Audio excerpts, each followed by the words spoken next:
to you by Usual Suspect 6. Say a couple of 100 yards down the road, I gave myself 50-50.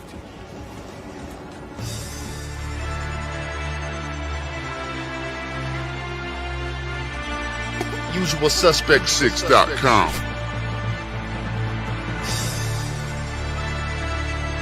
I'm tired of this, man. I'm sick of worrying about lit cars. I'm sick of worrying about the government. I can't eat. It's a usual suspect thing. Here we go. Money talk. Here comes the money. When he first hooked up, he wrote on a slip of paper, I need money. I said, shit, me too. And we started making it together after that.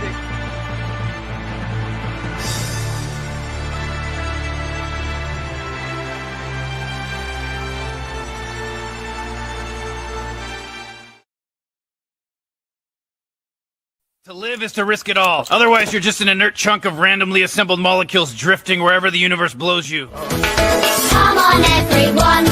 Keep healthy, keep healthy. Come on, everyone.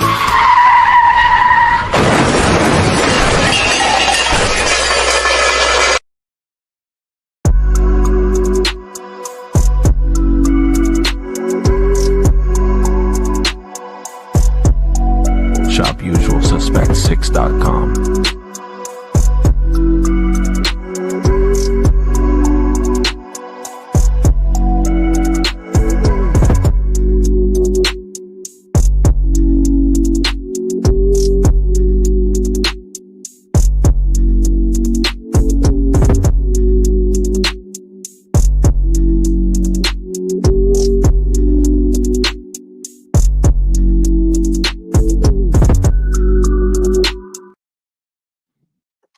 What it do? What it do? What it do?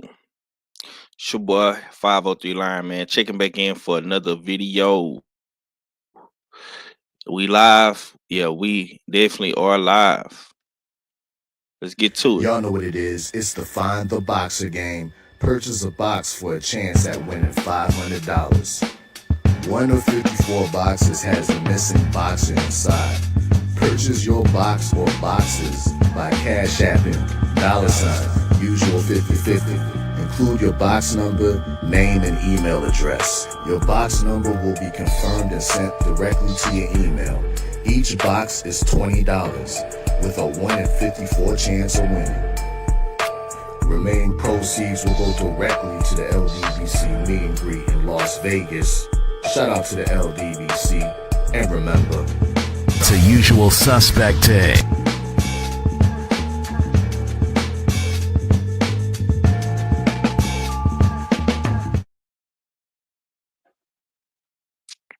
All right, y'all. Y'all seen all of the intros. We're going to get right to it. Apologies for the lateness, man. Doing a little spring cleaning around the crib, so it's a lot of moving parts and bodies, man.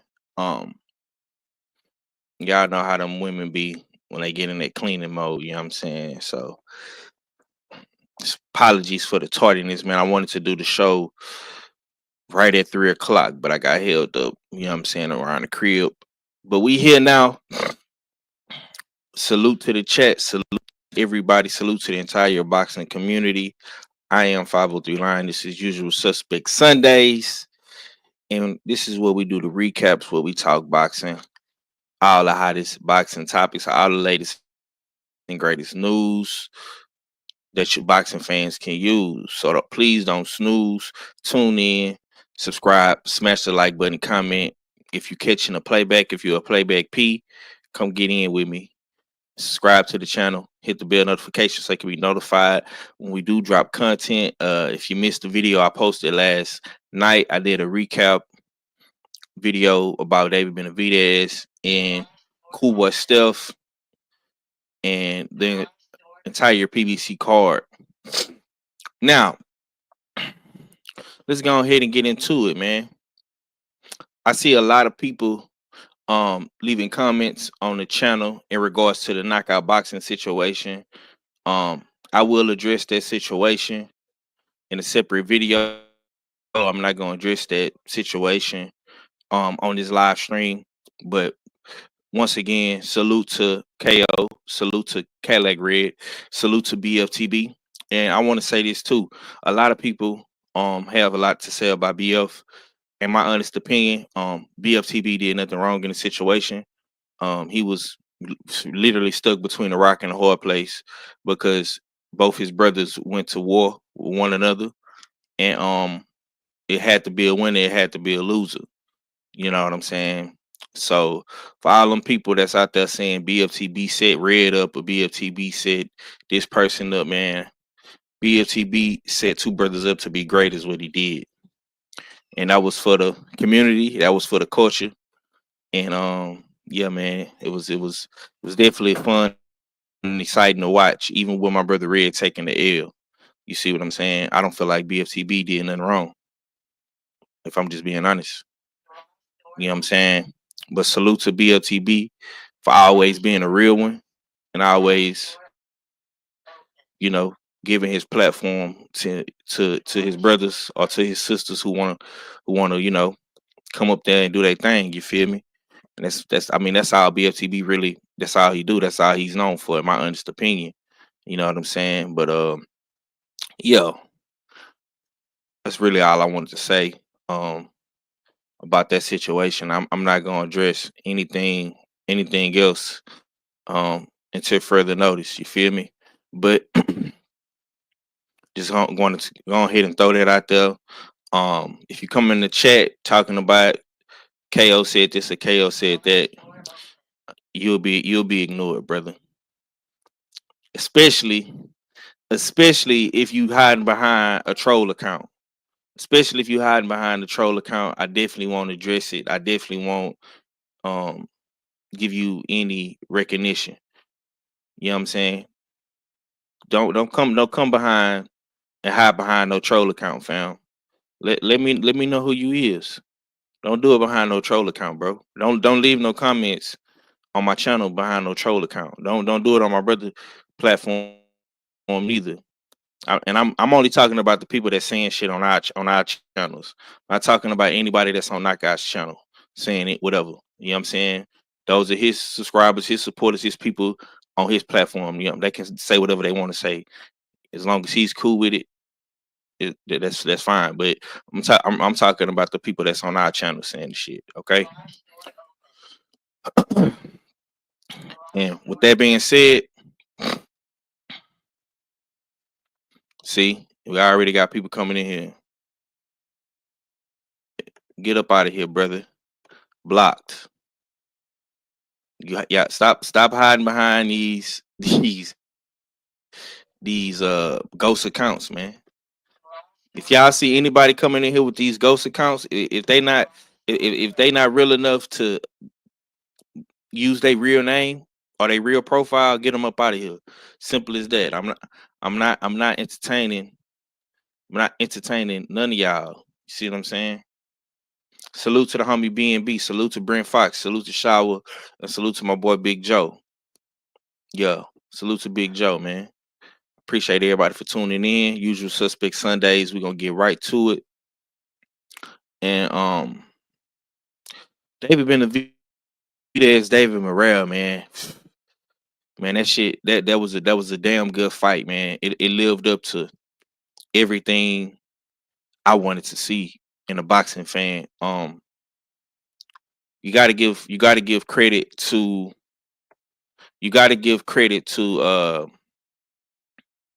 Morale, man. I seen Morale come in tip top shape. I mean, David Benavidez hit this dude with everything except a motherfucking car. You know what I'm saying? He hit this dude with everything, man. Jab, uppercut, body shots, hooks, right hands. And this dude just kept coming. So they let me know right then and now. All right, KG, I see you. Salute to my brother KG in the chat. I see you, bro. He said he on the way. All right, bet. So that lets me know his boy was in tip top shape, man. He was ready. He was ready. It started looking like David Benavidez was gonna break him down and overwhelm him and stop him. But man, this dude he just had a will and a heart of a lion, like for real, for real. Like he just did not stop. He did not stop coming, and he started putting punches together. He started landing that left hand. He started coming back in the fight. He rocked David Benavidez with a short right hand on the inside. I think it was like in the ninth round. He rocked Benavidez hard. You see what I'm saying? And a lot of people say, "Oh, he knocked David Benavidez down. He knocked David Benavidez down." It was counted as a knockdown, but David Benavidez was kind of able to make up for it because Morrell hit him after the bell and they deducted a point. So that would have been a 10-9 round. But I'm gonna be real with you, man. Maybe, a year or two down the line, man, I would love to see them dudes do it again. That's how good that fight was to me. That's how good that fight was, in my honest opinion. I would love to see that fight again. Morrell had so much little pro experience. I mean, I think he only got like 12 fights. To Benavidez is like 30 something fights. Yeah, because I know Benavidez turned pro when he was 16. And like I said on Drew Titan's show, man, Benavidez went to the school of hard knocks, man. And Morrell went to the boxing school of Cuba. So while Benavidez was, in the gym, being a sparring warrior and getting it out the mud, Morrell was, in tournaments on the national team for Cuba, training on the legendary Cuban boxing form. Both these dudes was putting in work, man. But that school of hard knocks ain't no punk. And David Benavidez ain't no punk. Morrell ain't no punk neither. But I just knew that it was gonna be a gap in the experience, and it showed, man. It showed because Morrell couldn't go toe to toe with Benavidez as much as he would like to. He did do it in spurts, but I don't think that he could honestly keep up with David Benavidez for the entire round. You see what I'm saying? And I still don't know how David Morrell was just able to withstand all that pressure, bro. I thought he was gonna get stopped, man. I'm not lying, man, but that dude kept coming. I gained a hell of a lot of respect for David Morrell, man. All my Cubans, all my David Morrell fans, all my people from Minnesota, even all my people from Houston that then became fans of Dave, man. Y'all got nothing to be sad about, nothing to be mad about, man, because even in taking that L, man, that was definitely a lesson for Morrell. I think Morrell is gonna come back and be a whole different animal in his next fight. You know what I'm saying? JDM say I think David was 20 slash 28-0, 503, 27-0. Yeah, but shit, okay, yeah. Yeah, he damn near at that 30 fight mark though, bro. It's still a big gap in experience, bro. 27-0 to 11-0. You see what I'm saying? That's like what? 16 fights? You know what I'm saying? That's hundreds of rounds of a difference in experience that Morrell had over. I mean that Benavidez had over Morrell, bro. But you gotta respect Morrell for taking a fight. And I see a bunch of Canelo fans on the internet, saying this and saying that, man. Look, bro, Canelo them is watching closely. Canelo them and his team is watching closely. And you know what they looking for? They looking for any leaks, any chinks in the armor. They looking to see if David Benavidez is vulnerable. Has he slowed down? Because you know they love to creep up on the come down. Shawa says, I thought they made 30 fights for him. I don't know. Let's look it up.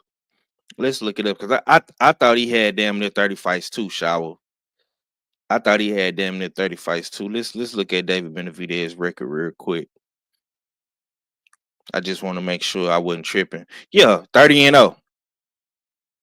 Yeah, so he was 29-0 going into the fight, Shaba. You're absolutely and 100% accurate with what you're saying, per usual. You know what I'm saying? Yeah, so he was 29-0 going into that fight, man. And yeah, 175 is looking real live, man. It's looking real live. And we seen Canelo at the fight. Yeah, you said it in your video too. You said it in your video too. So at the end of the day, man, you gotta respect Dave Morrell. You gotta respect David Benavidez. I see the Canelo fanboys is gathering up, trying to make like some BS narrative, you know, talking about David Benavidez, man. But look, man, we all know that's the fight that needs to be made in boxing. Canelo Alvarez should not be fighting Crawford. Canelo Alvarez should not be fighting Terence Crawford. He should be fighting David Benavidez. Point blank, period. That's the fight that needs to be happening instead of Crawford and Canelo. That's the fight that everybody wants to see. But one thing I got to give David Benavidez credit for is his whole approach. Like, he's not one of those guys that's sitting around waiting and begging for an opportunity. No, man, you know, he got his motion and he moving forward.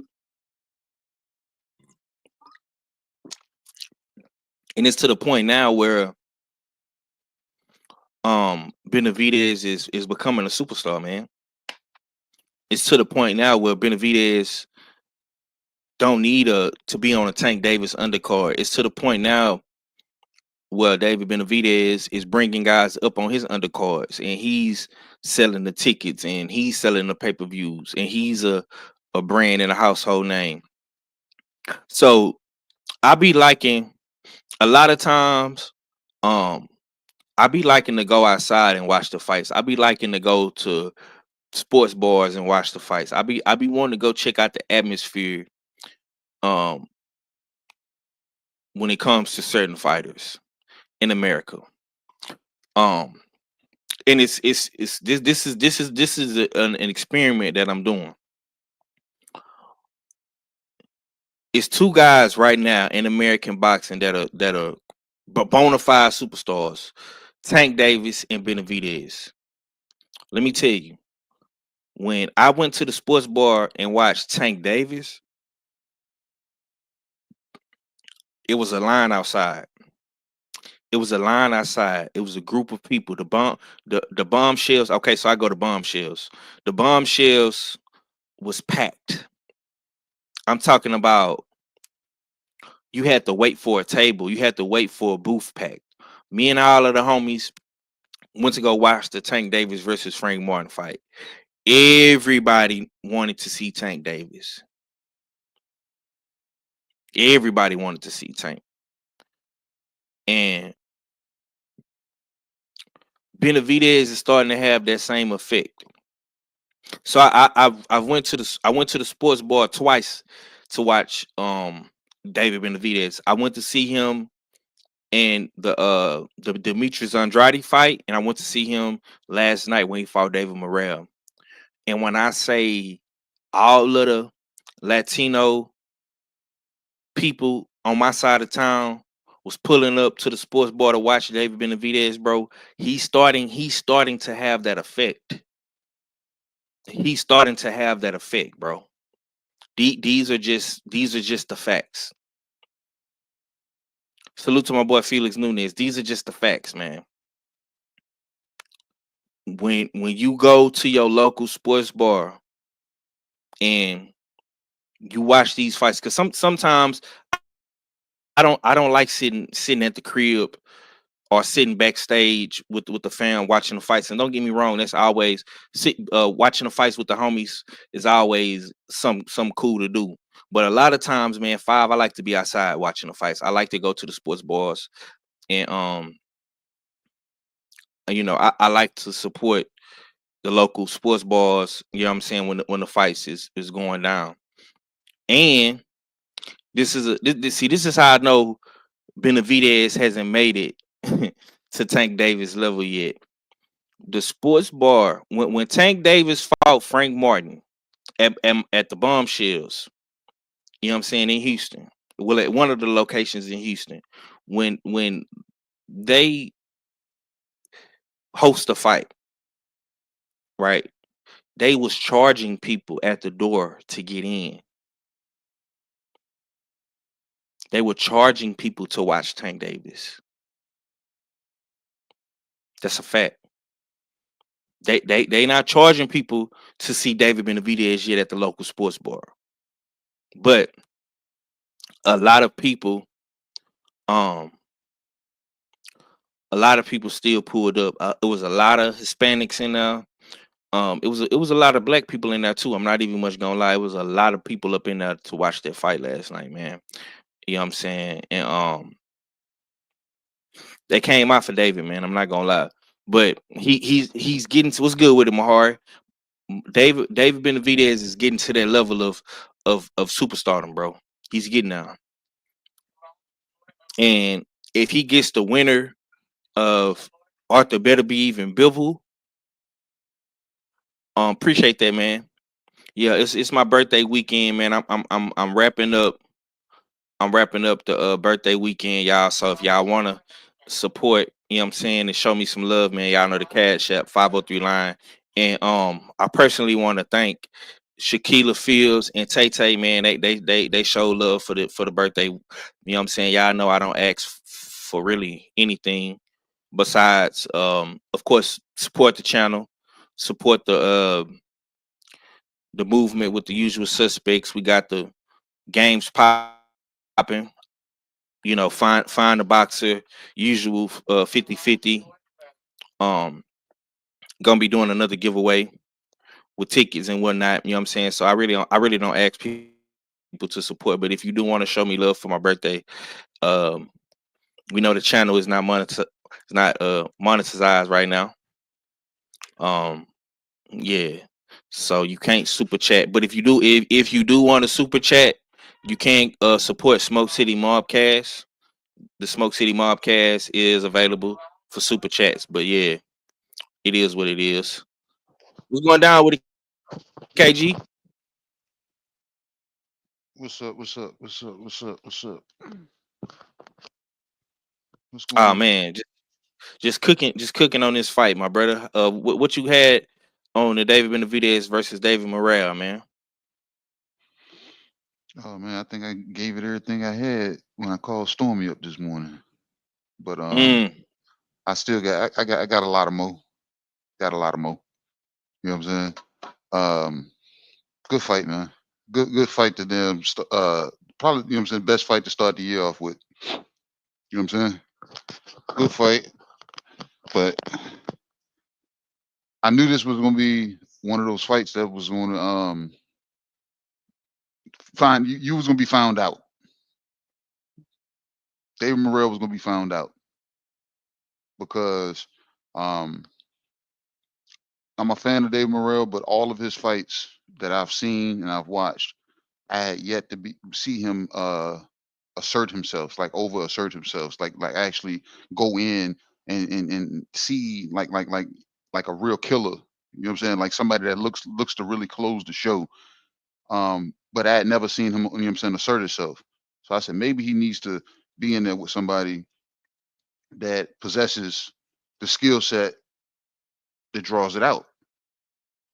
So insert, you know what I'm saying, David Benavidez, and me knowing what he's capable of. So I said, well, maybe last year, the year before that, Ronnie Shields says he wasn't ready. This year they say he is ready. Maybe I might get what I was looking for. I might get to see them, David Morrell, you know what I'm saying, assert himself. We get in this fight, and I see David Benavidez start faster than I've ever seen him start before. You know this, Five. He don't start this early. He usually hangs back, allow the boxer to do what they do. But this man came out the gate already, you know what I'm saying, setting it off. And the breakdown started from that point. David Morrell didn't see the play beforehand. If he had seen the play beforehand, he would have stayed on his. He would have got up on his bicycle and move around and utilize the jab. He would have looked to try to establish a jab at that very moment. But he didn't peep the play. The breakdown was there. To everybody that said Dave wasn't throwing any left hands to the liver side, he was. You're not gonna throw it too often, being somebody, you know what I'm saying, facing a southpaw fighter, and you stand a chance of catching a right hand, trying to hunt for that left to the body. So, but go back and check the highlights or rewatch the actual fight. He was putting a lot of work there, but he was landing a lot more on the kidney side. I wish he had threw more straight punches to the body, because it would have opened David Morrell up, and we would have seen him, you know what I'm saying, really try to protect his damn, you know what I'm saying, protect the middle, and the hooks would have got off a lot better, and it would have opened him up for some of those uppercuts that were splitting the guard too. So, but as the fight went on, man, Dave was just plucking away at him. David Morrell had his spurts, and you remember it, Five. I said it on the show where I told David Morrell needed to push David Benavidez. David Benavidez backwards. Not just do it in spots. He needed to really press him backwards, where he couldn't come forward. He needed to switch the gears and impose his will onto him. But he fights in spurts, and then he resets. David Benavidez, the entire fight from the first bell to the last bell, this man was applying pressure, which I said he was going to do, and I said he's going to shrink the ring, and David Morrell was going to be able to still dance and me, you know what I'm saying, and get off, but that ring was going to get smaller, and that ring got smaller, and it got smaller, and David Morrell, you can start seeing him shell up a lot more. His offense started to lessen. He started to look for significant shots versus just trying to get off, and then it went from that to Ronnie Shields begging and pleading to him on the, you know what I'm saying, in the corner, to tap into some of the drills that they had been doing during the camp. I need you to do those. I need you to come back. I need you to get here. You know what I'm saying? But David Morrell didn't have the focus, bro. His attention span wouldn't allow him to be in a fight for the whole 3 minutes of each round. And Stormy said it earlier, that meaning being in, you know what I'm saying, fighting for the whole 3 minutes doesn't mean throwing punches. Just putting yourself, playing chess. You know what I'm saying? You got to play chess. You got to put yourself in positions to set things up. So you can, if you don't have anything this round, you got to map it out so you can understand what the layout is. So you and your corner can then connect something once you make it to the corner, and then we can work from there. But if you're allowing this man to continue to press forward and break you down and break you down and break you down, you're not going to get too much out of you. You know what I'm saying? Because once we got deep, he started, like I said, he started pushing Dave back, but you had to continue to do that. The shots he got off, they looked good, but he is like he didn't have that gumption in him to keep digging. He did enough to keep Dave off of him and to make him respect him, but at the same time, that didn't stop Dave from them, you know what I'm saying, pressing. So it was just a slow squeeze, bro. Slow squeeze. David Morrell threw more punches than David Benavidez, trying to keep him off of him. Dave threw less punches, but was more accurate, landing, you know what I'm saying, with more precision. All the angles that David Morrell was able to move around with, David Benavidez was able to throw those punches at angles. So Yeah. it was just a slow squeeze, bro. You know what I'm saying? Slow squeeze. And Ronnie, I said it. Ronnie can't fight for you. Mm-hmm. Ronnie, you look and look, Five. If you was listening to the fight, Ronnie Shields was saying some good shit in that corner. Yeah. He was just, yeah, but if the fighter ain't never endured anything like that before, that mental ain't gonna be there. And you can see that David Morrell mentally wasn't, you know what I'm saying, completely there at a certain point in that fight. He was almost in survival just to keep Dave off of him. If he had either less skill, he would have been dead in that fight, or if Ronnie Shields wasn't in his corner, I believe he would have been dead in that fight. Him being the skill that he had, and I salute him for having the skill set that he has, and being able to have somebody as strong as Ronnie Shields in his corner, that I think that's what kept him alive in that fight, bro. We had this conversation a couple of days ago. It was me, you, Stormy, Shower, Odd Fella, Act. You know what I'm saying? We had this conversation Wednesday. Is it time that we start recognizing Jose Benavidez Sr. as one of the elite, great trainers in boxing today? I say yes, because unlike the other fathers, most fathers they only train their son. They only train their son. You know what I'm saying? Majority of the fighters, you know what I'm saying? Majority of the trainers that are fathers, they only corner their sons. Jose Benavidez Sr. has a small stable of fighters from you know what I'm saying, from multiple divisions. You know what I'm saying? Multiple weight classes. Right. So yeah, we have to give him them flowers. He has a son that's damn 30-0. 2-division champion, right? Yep. His oldest son was getting busy until he had something outside of the ring that hindered him. You remember? Yeah. Remember Jose Jr. was supposed to have been that guy. Yeah, and I'm gonna say this too. And Jose Jr. He's still kind of doing this thing out here. He just not doing it on the level that he was projected to. But I mean, Yeah. you get in the ring with that motherfucker, you better watch out. You got a fight on your hands. You know what I'm saying? Yeah, for sure. Salute to my boy Kano, man. He say KG just hung up on me too. LOL. He say that Scooter was in 4-wheel drive last night. LOL. Man, let me say this, man. Salute to Cool Boy Steph, man. Salute to Stephen Fortune. Salute to Scooter, man. He had a fashion show on Texas last night, KG. He came in that ring and styled and profiled in high fashion. It was crazy, man. That fight last night between Fulton and Figueroa was a way more clear cut win for Scooter. He didn't let B Figgy swarm him, and he didn't let the body shots get to him in his time. He did not get attacked as much on the inside like B Figgy was trying to implement in the first fight. He did not do that in the second fight. He landed clear cut combinations, and he was boxing beautifully, man. And a lot of people counted out Cool Boy Steph, man, because he had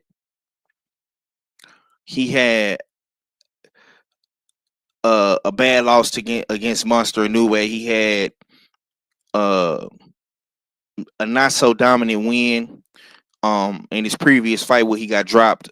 But in this fight, man, you could really tell that Scooter got up for this. He really did. And he also made a trainer change, and he brought in Bozy Ennis over his original coach, Coach Waid.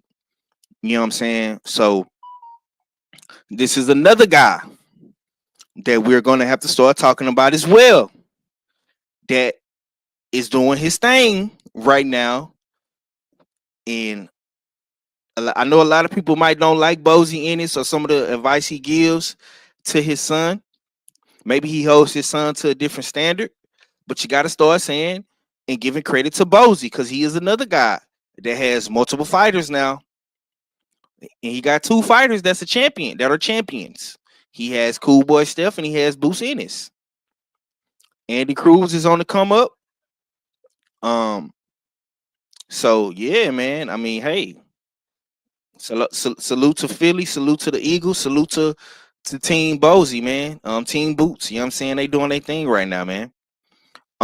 This guy in the chat said somebody tried to block me on the main channel. NPR.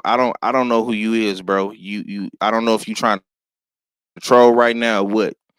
You know what I'm saying? But if somebody tried to block you, maybe you did something crazy or out of line. You know what I'm saying? I already said what I had to say about the situation. In regards to KO and Red and stuff like that. I'm not addressing that. You know what I'm saying? So if you come in here trying to be messy or instigate some things, yeah, you definitely will be blocked, brother. Okay, well, if you talking boxing, talk boxing. Cool. What was your thoughts on that fight with Cool Boy Stephen Figueroa, KG? A5, you know it's always one of them, right? So Cool Boy Steph and B Figgy was my fight last night that I fell asleep. And it's not like I fell asleep on them on purpose. I don't know. I just tapped out. You know when I woke up, I woke up like right before they rung the bell for the David Benavidez David Morrell fight. It's like I just woke up and sat up and looked. And I was wondering, was I snoring last night? You know what I'm saying? Because my mic was on. So my mic was on, but nobody said anything about me snoring when I came back in talking shit. I came back in talking about the fight. I don't know. It's like it felt like a long ass blink. So I missed the Brandon Figueroa fight and B Figgy because I went against, you know what I'm saying, Scooter in this fight, and I went with B Figgy. So so I get Crow, and it's rightfully so because he proved me wrong. He came out here and showed me that he just needed a change of scenery. You know what I'm saying? He had to go see what the Ennis family was talking about. So you know what I'm saying? He went out there and he had on boots. You know what I'm saying? They said Mexicans got on boots. They said no, Scooter got on boots, and I was questioning them because they looked a little loose around the ankles. So I was like, I don't know, man. Is he really trying to sell this look? But it was what it was, man. He went out there and showed that B Figgy was only one dimensional, and there was no adjustment from the prior fight. And I don't know if B Figgy even looked at Cool Boy's last 2 fights just to, you know what I'm saying, gauge that. But he came in, you know what I'm saying, and he punched the clock for real. You know what I'm saying? So I got to go back and actually, you know what I'm saying, dissect it for real. But other than that, man, shout out to Scooter, man, for coming out and letting us know that he just needed to change the scenery. Yeah, Kano say was I the only one that picked Scooter. You might. Well, I didn't pick officially. I didn't make my official picks for Friday. You know what I'm saying? So I don't really know if you was the only one that picked Scooter. I the only pick that I actually made officially was David Benavidez. I picked David Benavidez on Drew Titan show. You know what I'm saying? But I didn't pick the co-main. But you might have been the only person that pick Scooter, Kano. You might have was the only guy that picked him, man. I know you love a good boxer. You know what I'm saying? So yeah, you probably was the only one that picked Scooter. I'm not for sure. Don't quote me on that, big bro. I'm not for sure. You know what I'm saying? Maybe Act picked Scooter. Did Act pick Scooter? No. He went against him. He went with B Figgy. He said he hated to do it, but he went against him. I think I don't know who picked B Figgy, but I mean Scooter, but we all kind of counted him out because of his last two performances. So shame on us. Right. Yeah. Okay. So Ack was on my show. He picked Fig. Okay. Masterclass by Cool Boy. Yeah, man. Salute to my boy Lewis Hitton. Yeah, man. Yeah, salute to Scooter, man. Now he's in the division with a bunch of hitters. Rafael Espinoza, Angelo Leo, which he already beat Angelo Leo at a previous weight division. And you got Nick Ball, man. So he in the division with some hitters. We gonna see what happened, man. But B Fig, man, I'm highly disappointed in you, bro. Highly disappointed in you, man. You look way worse in this weight class fighting them when you're the bigger guy. How do you let the smaller guy move up in weight and dominate you? You know what I'm saying? Um, and he did it in denim shorts and Timberland boots. Like, this was very, very embarrassing. For my great state of Texas, you know what I'm saying? Because you represent Texas, but man, you did not represent us well last night in that fight, brother. And you went on um Drew Titan's channel, man, and was talking all that good talk. You know what I'm saying? But you didn't live up to any of that issues talking. But we shall see what happened, man. We shall see what happens next. I want to speak real quick on Isaac Cruz, man. Um, Pitbull Cruz in the Fiviera fight, if that's how you say his name.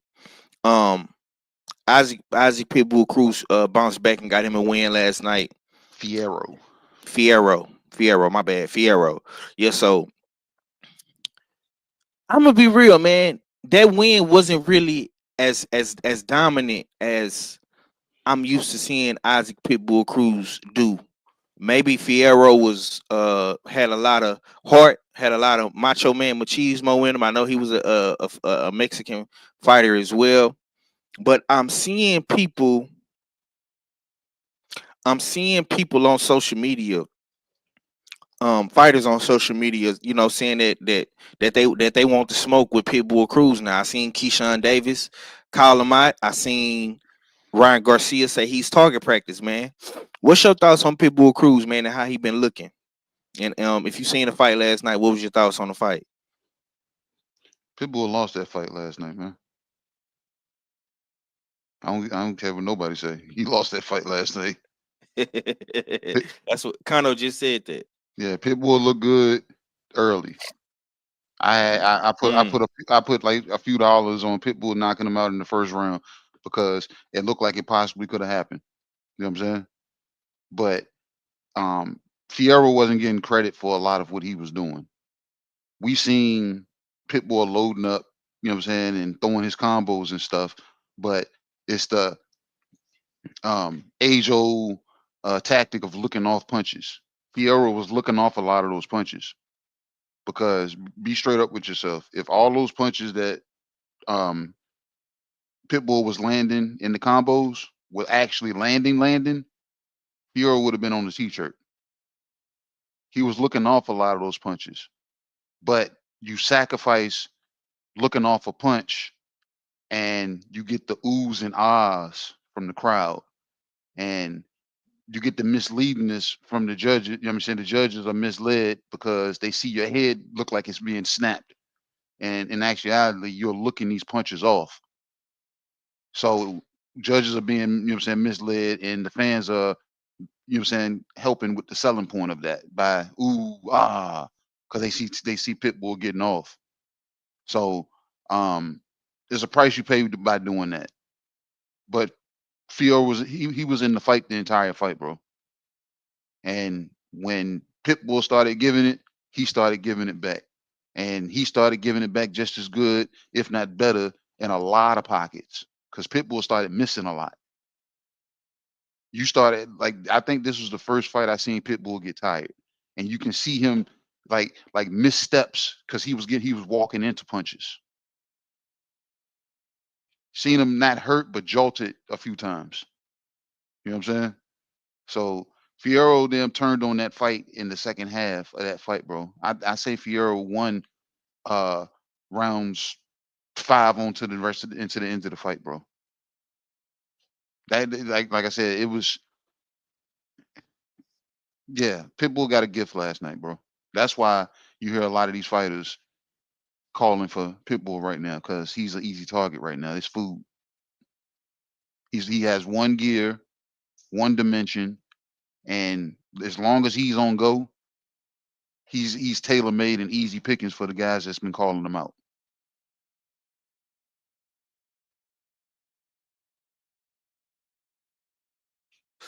Man, salute to my boy Felix, man, and for the cash app donation. I appreciate you, my brother. The homie NPR says he's not a fan of that style of boxing. Sorry, fellas. Not a fan of the Mexican brow house boxing. Yeah, I mean, a lot of people don't respect the Mexican style, but you know, we rock with our styles, man. If your style can get you a world title, you got to be doing something right. You know what I'm saying? For me, I feel like Pitbull did enough to edge it barely, but he did not look impressive.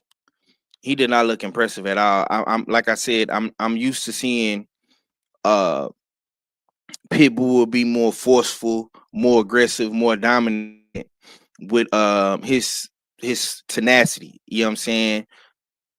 This dude Fierro was right there for everything.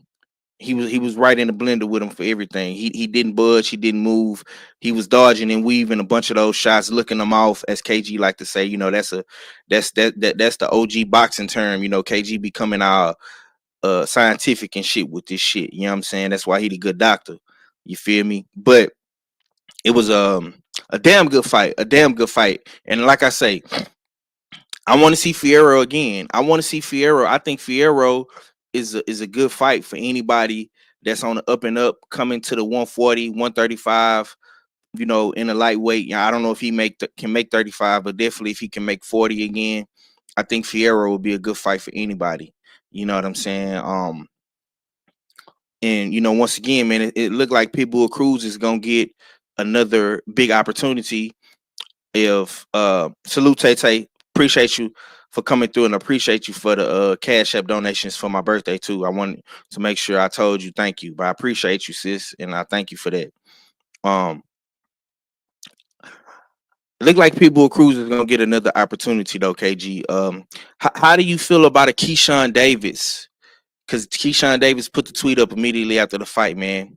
Let me pull it up real quick, so I can read to you what he said. I'm pulling it up on my phone right now. Let me go to Keyshawn Davis Twitter. Hold up. Let me see real quick.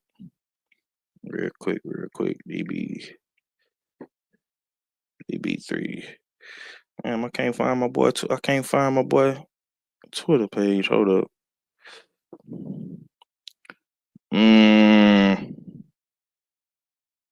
Let's see. I'm trying to find my boy page, man. I can't seem to find it. Let's see. Damn, I can't find it. I just was on that boy page. Let me see. Well, Keyshawn talking about going to 40. I'm not on that type of time right now. Stay where you at, man. You say you're not on that type of time right now? Nah, stay where you at. You at 35. Stay at 35. Stay focused there. I know damn Pitbull look like food right now. He looked like food for everybody, and everybody's like, shit, that's an infinity damn stone that I can go grab right now. That junk is right there. Right there. Let me get that. Yeah. So that's an easy one. So whoever is chasing undisputed at 40 is, you know what I'm saying, all they got to do is just damn take their time and know that Pitbull is going to be available, and they just got to know that he's one gear, one dimension. So yeah, he's food. He got a Target logo on, a Target sign on him about the biggest the damn Target logo from the actual damn store. So that's easy. That's everybody see food right there. That's what they see. Okay, so he says, I'm not gonna lie. After I get my belt. I would love to fight Isaac Cruz. He a dog, and I'm a dog. Would be a great fight. That's what he said. Yeah, Um, that's politically correct to say. yeah. Listen, man. I'm gonna say this. I'm gonna say this. I think Keyshawn. The thing that I like about Keyshawn is, um, Keyshawn is constantly trying to challenge himself, and a lot of people might don't like that because he comes off confident. He comes off arrogant. He's cocky. I just think that the kid uh breathes excellence. You know what I'm saying? If he's not in a position to challenge himself, I don't think that he really cares to do it. And he knows that in order for him to get to that level of a Tank Davis, of a Devin Haney, of a Shakur Stevenson, he knows that he has to take risks. And I think that's basically why he said he would fight Pitbull Cruz after he gets a world title. And also, I think that he's trying to bait Pitbull Cruz into a fight because um, it's a possibility that he won't get the Tank Davis fight. I don't think he's going to fight Shakur if the money isn't, crazy. You know what I'm saying? So he has to, put himself out there. You know what I'm saying? To bait these guys in to fight them. You know what I'm saying? And I disagree with KG. I would love to see him fight Pitbull Cruz. I don't necessarily know that it would be at 40. I would if I was Keyshawn, I would make him come down to 35. I don't think Pitbull Cruz had any problems with 35. Especially if it's an opportunity to get a big payday and a world title. Because I mean 140 right now is tied down. I mean you got El Rayo fighting Antoine Russell. You got Teofimo Lopez fighting Hitchens. And I think the only fight that he possibly could get is maybe a Puello. I don't know if Puello is fighting or is he coming back anytime soon. Don't quote me on that. I could be wrong. I think Puello may be fighting on the Tank Davis undercard as well. I'm not for sure. Because they really have not done no real promotion for that fight. NPR says Pitbull will bring the best out of Keyshawn. I agree, bruh. I agree. I absolutely 1000% agree. You know what I'm saying? Yeah, y'all smash the like button, man. Usual Suspect Sundays, man. I don't think he brings I the don't. best out of him. Okay? Why you say that? Because I think once Keyshawn realizes what a load up point is for Pitbull, he becomes target practice. He becomes Mm, target practice because Keyshawn already showcases patience. You know what I'm saying? So if you got somebody that's coming at you full steam ahead and he's loading up, trying to get to the body, trying to get to the head, as soon as you know what I'm saying, Keyshawn takes maybe a 1 or 2 rounds to fill that out with his patience, you know what I'm saying, with his already patience, it turns into target practice, and then it gets to Pitbull reaching for stuff, lunging for stuff, and then it becomes easier target practice. You know what I'm saying? So I don't think it brings the best out of him. It's just gonna look like it to you know what I'm saying, people watching because they know, you know what I'm saying, what type of brawler Pitbull is. They were like, yeah, he's a dog, he's a brawler, he's a this, he's a that, and that's great. But the patience and the hold closing, on, you know hold what I'm on, saying? hold on. Not to cut you off, man, but I want you to address the homie. He came through and threw a bomb in the chat. He say Keyshawn weak as F and got lucky with Limos. He's not Crawford. No, You he's not. must be a tank. You must be a Tank fan talking like that, bro. Yeah, he's not Crawford. He's Keyshawn Davis. You know what I'm saying? That trains with, you know what I'm saying, Crawford. So um last thing I remember, you know what I'm saying, you know what I'm saying, iron start sharp as iron. So if he's around somebody like a Crawford, he's being sharpened right now. And he didn't get lucky with Limos. Limos came in almost 2 weight class heavy, and we seen with how, you know what I'm saying, how he disposed of him. He disposed of him in a manner five that the referee had to go down to the ground with him. The referee had to take a knee too. Yeah, he was an innocent bystander. Goddamn it, he got caught in the mix. So I don't know nothing about nothing weak if he taking out two motherfuckers, two heavy body people too. Because the referee, I know he outweighed both of them, and then Lemos outweighed. So yeah, what are we talking about? That's a baseless point there. Um, I I don't I don't agree with the he's weak. And I definitely don't agree with the lucky shit. And I agree with the point where you said he's not Crawford. Ain't nobody Terrence Crawford. Listen, Crawford is doing shit that guys like Sugar Ray Robinson did. Crawford is a unicorn in boxing. You know what I'm saying? He's a unicorn in boxing, bro. So I definitely agree with you on that point. Pain, Heart, Entertainment. I definitely agree with you, but I wouldn't call Keyshawn weak. What makes Keyshawn weak? What he finna get a world title fight in what 14 fights? That's weak. How is that weak, bro? Let me pull up Keyshawn Davis record real quick because I want to see how weak he is. Let's see.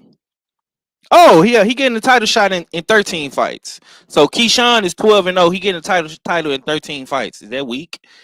That's just like David Morrell. David Morrell got a title shot in what 12 fights? Mm-hmm. Ain't nothing weak about that, brother. Over here on my channel, Hard Hitter Sports Entertainment 503 Lion, I got a 20 fight rule for all boxers. I give you 20 fights to work yourself up to contender status and contend for a title. David Morrell did it in 12 fights. Keyshawn is doing it in what 13 fights? He's doing it in 13 fights. He's 12-0 right now. In my opinion, ain't nothing weak about that. Getting lucky. Listen, man. I hate to say this, bro, because I know how hard boxing is. And I know how hard these guys train and how repetitive some of these things are and how grueling working out can be and how grueling the training camp can be. So I don't want to, belittle or diminish any boxer. I would say somebody like what's my man's names that beat Jaime Munguia? Saranchi? What's his? You remember his name, Yeah, KG? I know you're talking about, but yeah, that guy. The Frenchman, dude that just beat Jaime. I could see if you say he got lucky. He got lucky and landed the perfect punch at the perfect time and beat Jaime. You know what I'm saying? But to say Keyshawn got lucky with Lemos, I don't I don't know about that, Brody. He must know Lemos personally or something. That's his homie or something. Lemos is a homie, not Tank. I don't know, man. He coming off as a Tank fan though. NPR say it's easier said than done. KG Pitbull ain't no ham sandwich. No, he not. He not. But Keyshawn has them showcased them a level of patience at a young age that you usually don't see. So if he's able to, able to damn stay poised in the heat of, heat of danger that is Pitbull, I don't think we see the best out of him. You know what I'm saying? I think somebody that's going to have to be not necessarily equally as skilled, but somebody that can box, somebody that can power box, that can press him backwards. So that's going to be what Keyshawn's demise is. Not somebody that pretty much is one dimensional. Because if you allow Keyshawn to make those adjustments and watch, and and then make it to the corner if something is damn, going left, Team Dan Bomac is going to damn put him on track and say, hey man, we need to work on this. This is what you need to get out the toolbox. So I don't see it being bringing out the best of them. Somebody has to have more. They need to check off more boxes in order to bring the best out of Keyshawn. Nah, for sure. Um, okay. The homies say I'm a Tank fan, and that was not luck. Lemos got destroyed. Exactly, brother. I'm glad a Tank fan can actually come up in here today and keep it real. I appreciate that boxing knowledge. You know what I'm saying? The homies say Keyshawn got to take care of that Andy beef. Yeah, I think when the time is right and Andy is in a position to fight for a world title, he might become Keyshawn's mandatory or something like that. I think it will be taken care of.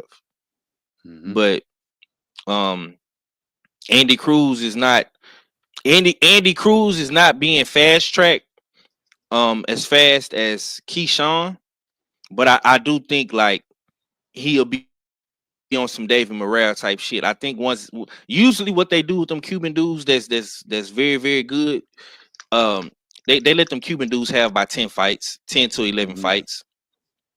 I think like once Cruz get to maybe 11-0, 12-0, you'll definitely same thing with Keyshawn. Like he get to that 11-0, 12-0, somewhere around there, he definitely gonna be fighting for a title. You know what I'm saying? He not on the level right now of a Keyshawn. You know what I'm saying? But you got to remember Keyshawn did turn pro like a year or two before Cruz, and when Keyshawn turned pro, man, he hit the ground running, Mm-hmm. and he ain't look back. So I know a lot of people love to bring up Andy Cruz. I do it all the time when I'm talking shit with KG and them. You know what I'm saying? But he That shit cool, man. That shit cool. But I'm just saying, I watched his last fight, and Andy Cruz can fight, bro. You know what I'm saying? But the thing is, he still don't. He's not turning his punches over. So what do you do with somebody that's actually punching to hurt you? I don't see him punching to hurt. Like if he hurts you, I can see him. You know what I'm saying? Putting something together. But he throws a lot of slapping punches. His punches are not mm, damn. Yeah. So what do you do with when you get into an exchange with Keyshawn and you're throwing these damn slapping punches and Keyshawn is throwing real turned over punches? You know what I'm saying? This is not the Olympics where you potentially get a standing eight count. No, you don't get saved in that. You know what I'm saying, in that instance. So yeah, I'm like that's why I said it's different. Everybody gotta we gotta cut out that amateur. You know what I'm saying? Shit. Yeah, you're my dad, but we graduated. Come do it now. mhm. Come do it now, baby. Yeah, Come come do do it it now. now. Get Yeah. yourself, you know what I'm saying, fight your fights and get yourself in position and come do, you know what I'm saying, and come do it now. Tell them to fast track you, because that's what I told my people. That's what Keyshawn told his people. You remember after his fights, he said, I don't want to be slow walk. Feed them to me. Give me step up fights in every fight that I damn get. Okay, man. Let's get into some hot boxing topics. Some US6 reacts, usual suspects reacts. Man, this is the part of the show where we play videos and we react to them. This is some of the hottest videos in the algorithm on the timelines, and this is what people are talking about today. This is post fight Benavidez interviews, and let's get to it. This is Eddie Reynoso. What do you think of the fight? Bien, estuvo buena. Fight. What about Sayao and Crawford? How's Crawford looking? You want to see Canelo and Benavidez, Eddie? You think Canelo can stop him?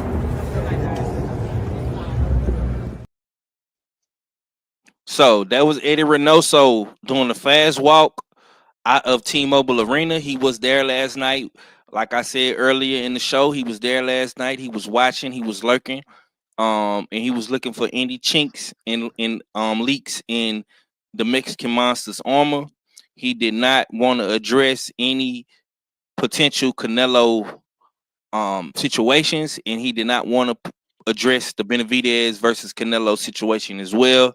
As you can see, he walked out of the stadium and he did not answer any questions.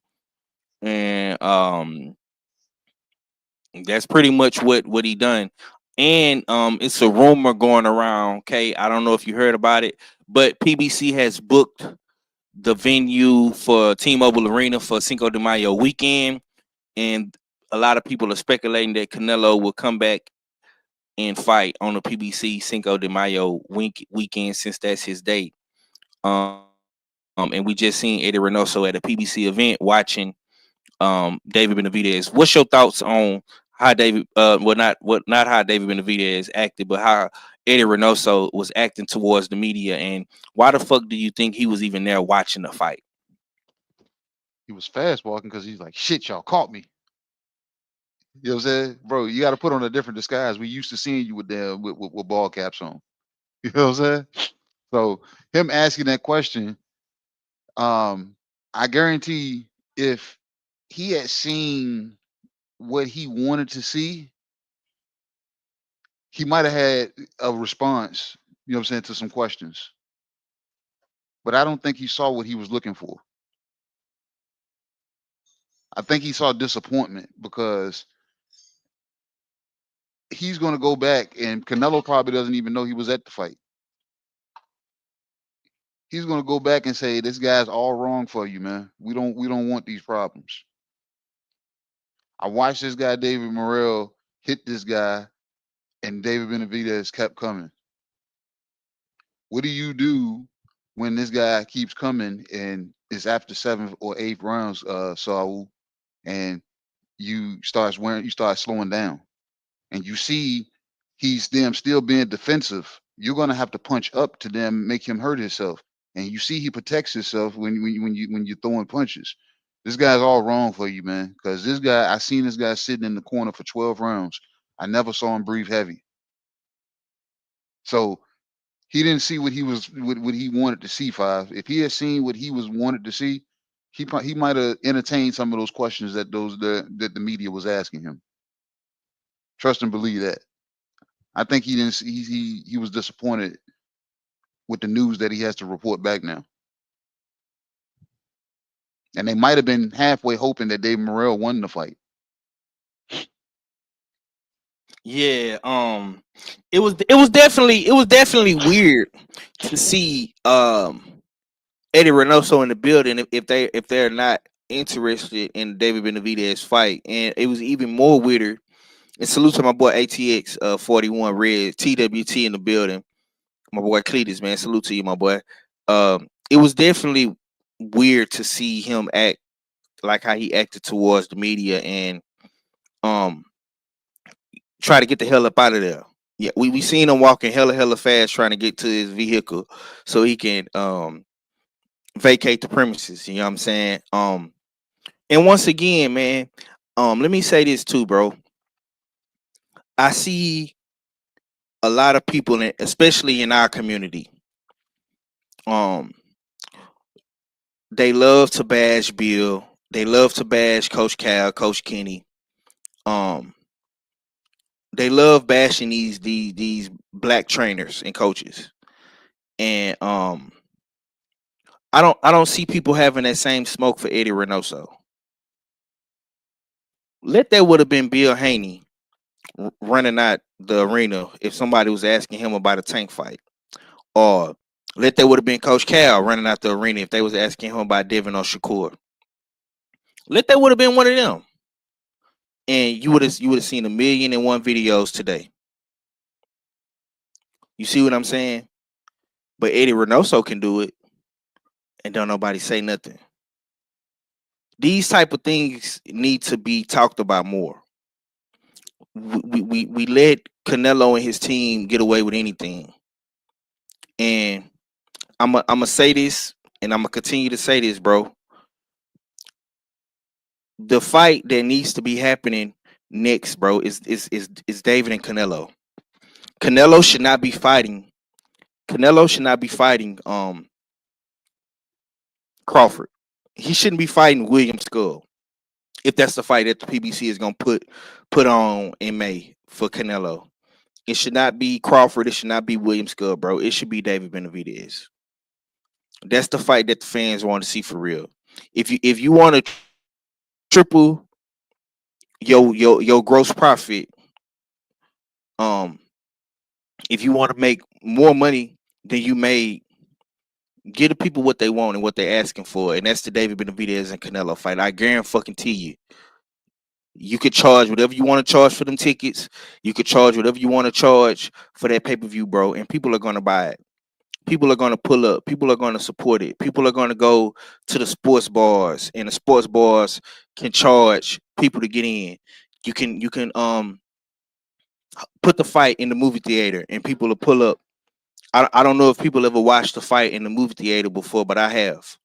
You can go to your local movie theater and watch the fight.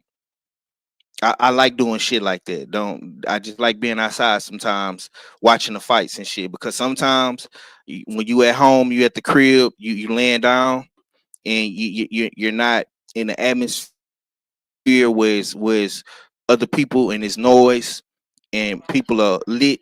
You might end up fucking around and falling asleep like my man KG did last night. But I guarantee you, if KG would have been with me last night, he wouldn't have fell asleep. You see what I'm saying? And that's not to blast my brother or put him on blast anything like that because I fell asleep. I fell asleep last week watching Andy Cruz fight. And I'm not ashamed to say that. I fell asleep watching Andy Cruz, bro. I did. You know what I'm saying? It ain't no shame in the game. It happens, bro. Because when you're at home and you're in the comfort of your home, you might didn't get a chance to, rest up before the fight, you know what I'm saying, or take a quick little power nap before the fights. A lot of times you can fall asleep watching a fight. And I've done that numerous of times. I fell asleep watching fights. I fell asleep watching games, football, basketball, boxing. I do it all the time. You know what I'm saying? So I say all that to say this. I guarantee you, if you put Canelo versus Benavidez, bro, won't nobody be falling asleep watching that shit. Guarantee you. You know what I'm saying? And that's really all I got on that. Let's see what y'all saying in the chat. My boy Andy not ready for Keyshawn, like Bozy said. These are facts. Reynoso trying to look for chinks in Benavidez armor. That's facts again, bro. Lewis Henry say 100. I appreciate you, my brother. Devin was looking up at Tank after he stopped Ryan, then trying to say he wasn't at the fight. Devin Haney was in the building too last night. Devin Haney was there. I seen him. I seen him in the crowd lurking. I seen him. He was there. Yeah, Dev pulled up. You know what I'm saying? He like Benavidez. Yeah, man. I seen Devin at the fight last night. You know what I'm saying? That was dope. That was dope, man. I'm telling you, man. I'm telling y'all, man. Benavidez, he slowly but surely starting to become one of them guys, man. This is what Benavidez had to say after the fight. We're gonna get into what Benavidez had to say. For sure. And lastly, Eddie Reynoso was sitting ringside. Do you feel like this victory would bring you closer to Canelo fight, or maybe not? I don't know, bro. You guys keep asking me about that fight, and I know as much as you guys. I mean, I would love to fight Canelo. It would be a massive, massive fight, but Canelo says that he has other things, and he says I'm being too mean in the way I'm approaching him. So You don't want to face monsters. I mean, I guess I got to work on my attitude. What's your thoughts on what Benavidez had to say, big bro? He said, I can't call names, man. I can't do no name calling. You know what I'm saying? So I gotta be nice. Gotta talk nice to Canelo. So, but no, that's a shot at everybody that was saying that he was talking nice when he was talking nice, and then when he started talking crazy, everybody was like, "Why is he there?" You know what I'm saying? Being so disrespectful. You ain't did nothing. You ain't fought nobody. You're nobody. You know what I'm saying? You're this. You're just gonna produce a fighter that's gonna show up 25 pounds heavy on fight night. That you know what I'm saying? That's so.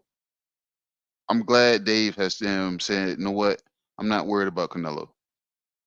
I am not worried about Canelo. You know what I'm saying? They asked him, was he going back down to 68? He said, no.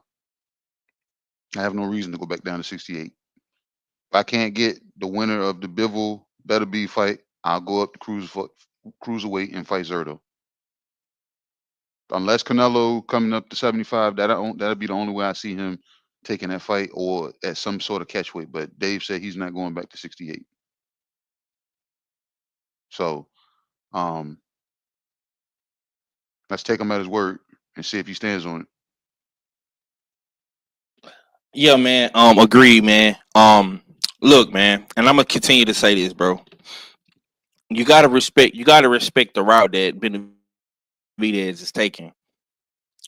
He's not sitting around begging and pleading and hoping and wishing that he gets the Canelo fight. You know what I'm saying? He's moving forward with his career, which we see a lot with what the people are doing with Tank Davis. And I know we got some Tank Davis fans in the chat listening, but I mean, it's pretty much the same thing with Tank. You know what I'm saying? A lot of Tank contemporaries are not sitting around waiting to get a Tank Davis fight. Keyshawn Davis is making his own motion. Shakur Stevenson is making his own motion. And you gotta respect guys that are creating their own motion. Thank you, baby. You gotta respect guys that are creating their own motion. So I think moving forward, man, I really want to see David Benavidez fight the winner of Arthur Beterbiev and Dimitri Bivol. And let's talk about what's next for both fighters. What do you feel like is next for David Morrell, and how do you feel about Benavidez fighting the winner of Arthur Beterbiev, Dimitri Bivol?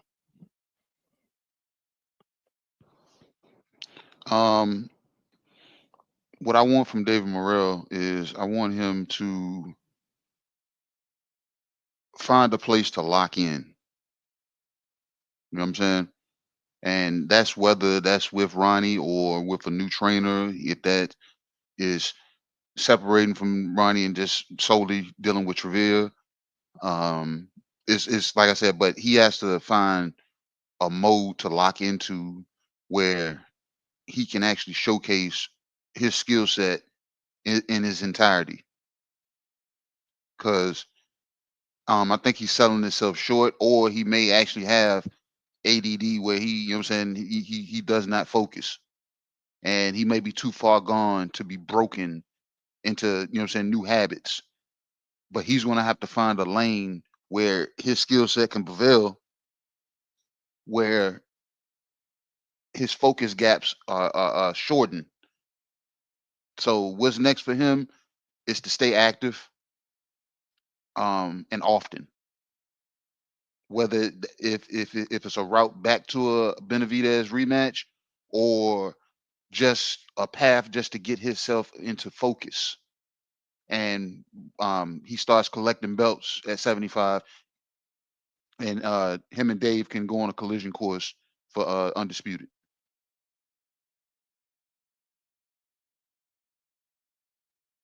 So Yeah. oh yeah, but as far as Dave and the Bivol and Beterbiev fight, Mhm. that is a tall order.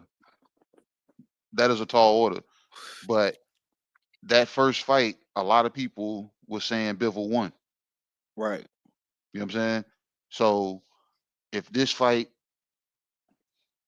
comes around and Bivol does win this fight, does David Benavidez really get the winner, or do they start promoting for the rubber match? Because if that first fight was controversial, where they were saying Bivol, so a lot of people saying Bivol won, some people saying Beterbiev won. On both ends, people were saying either fighter didn't do enough, but they gave it to Beterbiev. Mm. Fight then Bivol does more than edge Beterbiev and pulls it out. Um, I'm not gonna say that's an easier fight for Dave, but that's somebody that he's familiar with because he sparred him before. And word on the curb, Dave, you know what I'm saying, had a lot of damn highlights, you know what I'm saying, in those sparring sessions. Right. Now, if Yeah. if now if Beterbiev wins, Dave has to deal with a machine that's more so like him, but I want to say more so stable to the ground. Because as much as Dave is going to be coming forward, Beterbiev is going to be coming forward, and they're going to have to figure out who can give up and what, you know what I'm saying, what they can do. Might have to go to the drawing board and figure out a way how to unlock a little bit more speed, because if he's able to do that, we might see the old man, you know what I'm saying, fade because of the younger man having a high output pressing forward just as much as he is. But Beterbiev has that punching power that he can change tones. So, but we seen what happened when Dave gets hurt. We seen him get hurt last night. It didn't stop him from proceeding forward. So I think you really got to clock this kid, hurt him, and make him have to go backwards. So either guy that wins that fight is going to be a good fight for Dave. So I'm looking forward to it either way. Either guy, you know what I'm saying? So Dave can sit back and wait because they almost everybody's fighting in the same window. So these guys are fighting this month. So based on the winner, yeah, we can see that fight coming up in the summertime. Yeah, man. I'm gonna say this, bro. I think David Morrell was hoping and wishing that he could crack the Mexican monster code, decode the Mexican monster. I think that's what he was hoping for, and he just couldn't get it cracking. He couldn't decode it. You know what I'm saying? It's nothing to feel ashamed of for Dave Morrell and his team because he had good moments in the fight.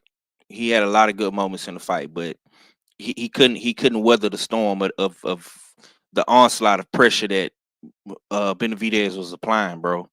And what I want to see next from Morrell, man, I want to see Morrell come right back this year, man, and keep pushing. 175 is a top heavy division, so it's not gonna be um a lot of guys that you could possibly fight. You know what I'm saying? You got Boassi, you got Callum Smith, um, you got Bostic out there. I mean, it's a couple names out there, but I think a perfect opponent would be one like the winner of Boassi, Callum Smith. Go get you one of them guys over there from the UK. Go get one of them guys over there from the UK. Go get you one of them Euro guys. Like Um, Anthony Yarde, yeah, like a there you go, like an Anthony Yard, somebody like that, bro. Um, excuse me. I don't want to see you go back down to 168. You said 175 is your division. Make it your division. Make it your division. You know what I'm saying? You could easily get the David Benavidez rematch. If I was him, I would honestly sit back and wait to see what Benavidez does against Bivol or Beterbiev. You know what I'm saying? And just stay busy. See the main thing with those PBC guys, and I don't want David Morrell to fall into that trap. Stay active, bro. Get you try to get you at least two more fights. If not for sure, get one fight. Try to lock in two fights this year. You fought at the top of the year. You fought at the top of February, man. So you still have the middle of the year to come back, and you still have the end of the year to come back, bro. Don't let this fight be your one and only fight this year in 2025. It's too much money being passed around. It's too much activity being passed around, bro. Between PBC, top rank, um, rider season, it's too much shit going on for you to be just fighting once a year, bro. So that would be my main thing for him, man. Just to get back active. Benavidez is going for the gusto. This is Benavidez's moment. Is he gonna be able to take down the real Ivan Drago and General Zah, Arthur Beterbiev?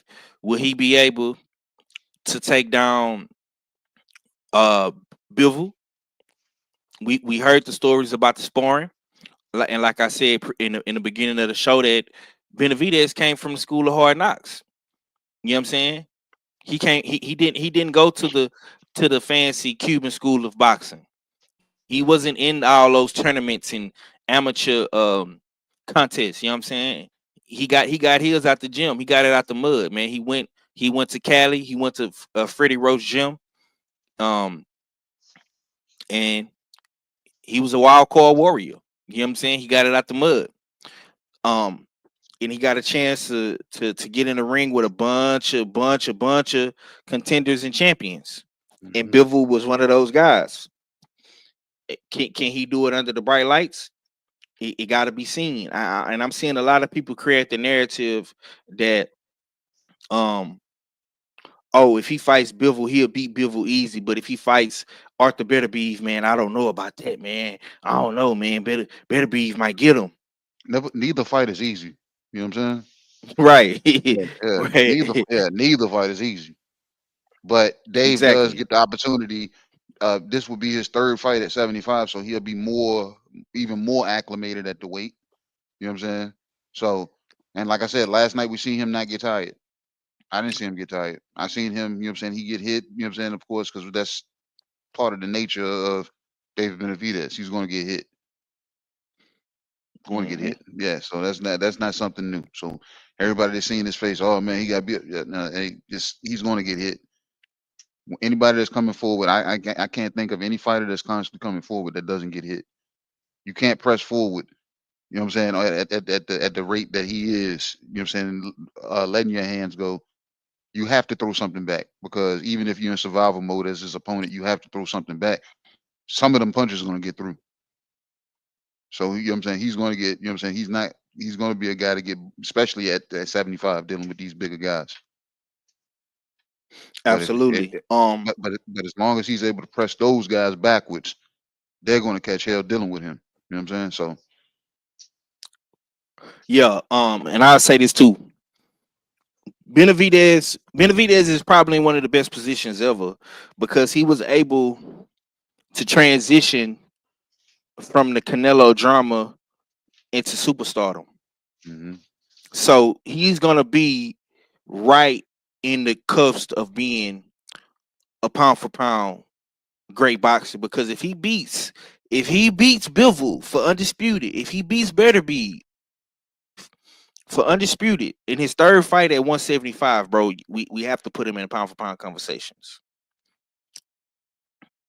That he will be a 3-time world champion, undisputed, taking down one of the best fighters in Beterbiev or Bivol. So I mean, he's in one of the best positions in boxing, and he's also reaching that level of superstardom where he's fighting on pay-per-view, he's selling out, he's doing great numbers, and he's doing his thing. So salute to David Benavidez and Dave Morrell, man. They did their thing last night. Hey, you know something? What's that? David Benavidez, it's crazy to say, he's still even at that age. If he fights either one of those men and loses, and uses it as a stepping stool that they're gonna come back even, you know what I'm saying, and bounce, depending on how he bounces back from it, it could be still a win because he can come back even better off of a loss to either one of those guys. You can't frown on David Benavidez if he loses to either one of those men. I'm not looking for him to lose, but you can't even frown on it. If he goes up there and puts up a good fight and loses, you can't count him out, especially if he used it and because, you know what I'm saying, and embraces the resilience from that and comes and bounces back, bro. You know what I'm saying? He might even be even better. You know what I'm saying? And I hate to say it, sometimes you do come back better after a loss. So maybe even David Morrell may come back better after a loss. Or like Stormy was saying earlier, maybe he might actually need to get knocked on his ass to realize that this boxing shit is actually real. Some guys are actually in here trying to hurt you.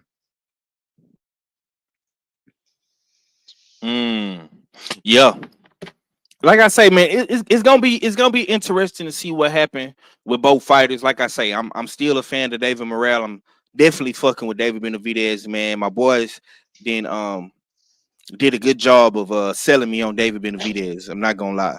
Between KG, Stay Ready, Act Reacher, man, these guys have been great salesmen for the Mexican Monster, and I'm sold on them. You know what I'm saying? And depending, and I'm gonna say this too, depending on how Beterbiev and Bivol look in this fight, man, I'm not gonna lie, man. Dave Benavidez fuck around and have a chance, but like KG say, it's not gonna be easy. It's not gonna be easy. But we gotta watch that fight. That fight is let's see, 1, 2, it's 3 weeks away.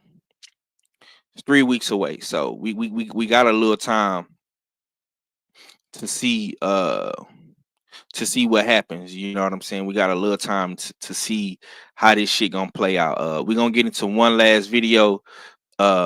This is Rolly after the fight, man. Let's get to it. Hey man, it was a good fight, man. Especially them last 2 rounds were really good into like the early rounds, you know. But, I mean, bro, Benavidez's pressure was strong, man. A good fight, real good fight. Rolly, got to talk about you, Rolly. Rolly versus Ryan. Talk to us about it. This fight, how it come about. What should we expect? What up, my guy? Is that really happening, bro? It's real. It's real. It's real. I think it's something everybody been waiting for I don't know, 8 years or so. Very long time I've been calling this boy out. Rolly, how do you finally feel having this fight, in front of you and ready to go? I'm very feel right now. I'm very, very feel. Do you feel a little disrespected because everybody says if he wins this fight, he's going to Haney immediately? So do you feel like you're getting a little looked over? My daughter's on my undercard. What weight is the fight out, Rolly? 47. It is at the max 47. Yeah, about damn time, bro. I've been calling this shit since I was gonna move 47 for this exact same fight. I didn't want to go. I'm like, what was I? 35 pounder. We were both 35 pounder at the time. I was like, and they're like, oh, you guys could do the fight up. And I was like, man, I want that fight at 47. He missed weight last time. Do you have any, I don't know, stipulations about that, or? I mean, I'm happy. I'm happy you missed weight. I'm happy you missed weight. I'm like, you can miss weight with me. I don't give a fuck. Rolly, what statement are you looking to send in the division with a victory over Ryan Garcia, be it that you guys also have Devin Haney in the co-main event? Damn, that's crazy, bro. Hey, all I can say for a fact is I'm never going to be on the Devin Haney undercard. What do you think about Canelo and Crawford? I know, nobody saw him, though. You ain't run into him? I don't think. All right, that was Rolly. He was popping this ish, man. So next week is gonna be we got boxing every week now for the rest of this month. Going into March the 1st, we got the Tank fight, man. So we're gonna be talking boxing a lot. You know what I'm saying? Real quick, next week we do have the Oscar Duarte versus Regis Prograis, and we also got Greg Hackett fighting Brian Norman Sr. on BLK, man. So this is just to give y'all a heads up of what's coming next week, man. But KG, what was your thoughts on what Rolly had to say, man? He say his daughter is fighting on his undercard. Rolly's funny as hell, man. He never ceases to amaze me when he gets a mic in his face, man. You know what I'm saying? Rolly, Hey, man, it was a good fight, man, especially them. Rolly is you good. Rolly is a necessary avatar in boxing, man. He is. Like if you could pick a mic, it had a boxing game that had a my career on it, people would pick Rolly because of, you know what I'm saying, the charisma aspect. You know what I'm saying? And his charisma aspect has a malfunctioning filter. You know what I'm saying? So Rolly is always, you know what I'm saying, good in certain pockets. So oh man. Look, and he won't skip a chance that they're gonna throw a shot. So 8 years. I didn't realize that fight was 8 years that he's been talking about that. You know what I'm saying? Mm-hmm. And Rolly, he's always been like a bigger guy, like a more so muscular guy. So I'd always seen him saying, okay, man, fucking, I just go to 47. You know what I'm saying? Cause yeah. But he said the fight's real, man. And it's on. And I guess we're looking forward to it. And these press conferences that's going to come with that card of fights is going to be hilarious in itself. Man, in itself. Yeah, they gonna. I'm not gonna lie, bro. They gonna cook Devin Haney. Yeah. Devin Haney is gonna get cooked, and I'm here for it. I'm here for it. Goddamn me. You already seen a little pre sample of what's to come. Mm-hmm. You know what I'm saying? Rolly already in his bag. You know what I'm saying? He already in his bag. So I can't wait to see what happens, man. My brother Stay Ready Boxing TV, Stay Ready Mac is his new name. You know what I'm saying? What's going down with it, big bro? What's going down? It's fit to change again, but you know. Yeah. I'm for the take off, man. Man, fuck all that. His mama call him Stay Ready. I'm calling him Stay Ready. Goddamn it. Oh, it's gonna forever be Stay Ready. You know what I'm saying? But you know, I'm gonna have to welcome y'all to the smoking section. But you know, that's another thing. But anyway, man, what's up with it, little bro? Man, we was talking about the fights and shit, man. I know you was a big advocate for David Benavidez, man. It still is. You know, that's still yeah. my favorite. One of my favorite fights. and your homie David Morrell, who trained in the great city of Houston. And I picked against him. Talk to me about the fight, man. What you had on the fight, though? Man, that was a great fight, bro. I'm not gonna lie to you. From the start, it was action packed. It was literally action packed from the start. One thing I could say, it was a one-sided fight. You know, in the beginning, the first 2 rounds, it looked like David Morrell looked like he probably could do something for the most part, but that third round kind of showed me some where he was making a bunch of mistakes early, which I think is part of the reason that cost him the fight. And you hear Ronnie Shields telling him, after this was literally after the second and after the third round, go to the body. Don't just go to one side. Go to the body on both sides, and then he's gonna be open for the uppercut. He never did that. But you see David Benavidez doing that exact thing what Ronnie was telling David Morrell to do. He was working the body, both sides. He was throwing the uppercut, but it wasn't like that was the punch. That right hand of David Benavidez was landing at wheel last night. I think it was a great showing for David, especially against that type of opponent. One thing I will say, though, I don't think this is the end of Morrell. I think that was a great fight for him in the sense that he needed that veteran experience against somebody like that caliber of fighter. And I think a lot of fighters that he's going to face is going to have a tall task messing with Morrell from here out. Also, I will say this, is that was also a dangerous fight for David Morrell in the sense that those are not – it would have been better for him to take a knockout than that type of beating that he took, because those punches that he was taking is not the type of punches that a fighter – those were hard shots that he was taking all night to the head, clean shots. And you don't want to see fighters take a lot of shots like that in one fight. Them the type of shots you want that a fighter should take throughout their career, but he was taking them all night long, and those type of shots could put damage on the brain early. So, and he's young. He don't need to take too many fights like that. He has to go in there and work on some of his defensive lapses that he was making. He made a lot of them. Fighting with his hands down, fighting with his hands low. He needs to pick his hands up in spots. Don't just pick your hands up when he got you on the ropes and blocking. Keep your hands up. You was taking way too many headshots. Those body shots were taking a toll, but man, that he pulling down your guard. You allow him to muscle your guard down and to catch you with that right hand. Those are veteran moves that you should already be aware of, because you're in the gym with a lot of vets that's sparring you like that. So he should already be aware of those type of moves. But he allowed himself to have way too many defensive lapses in that fight. But all in all, that was a great fight. David Benavidez did an amazing job.